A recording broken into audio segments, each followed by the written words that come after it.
This Apple Watch Series 9 has been updated to the latest watchOS 10.3.1, and it's been now almost 20 days for me updating it to and using it with the watchOS 10.3.1. So here this will be a very short review video about this, how is the battery backup, bugs, overheating and many more. But before I start video, let me tell you that I have also updated to the watchOS 10.3, and whenever any update comes I suddenly update, whether it's my iPhone 15 Pro or the Apple Watch Series 9. By the way, I have not tell you that this is the Apple Watch Series 9, which is Wi-Fi plus cellular version, and it's been now almost 4 months using this. I bought it on the launch day, and let's begin the review. So first let me talk about the bugs and overheating.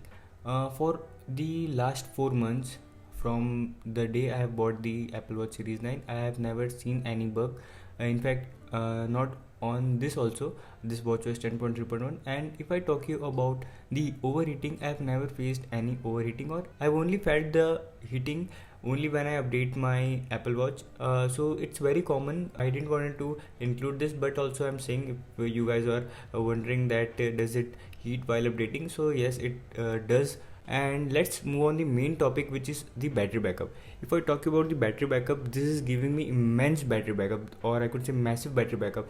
I'm getting around 2 to 2.5 days of battery backup with the 100% charge on the Apple Watch Series 9. Whenever I fully charge the Apple Watch, I will get battery backup of around 2 to 2.5 days.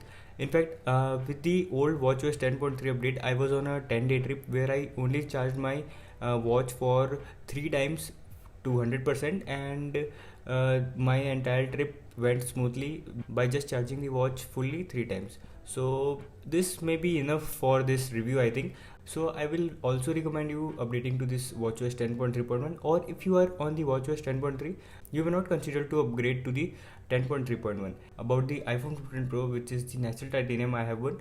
You can see more on the channel. If you like the video, do share it with your friends and family, and I will see you in the next one.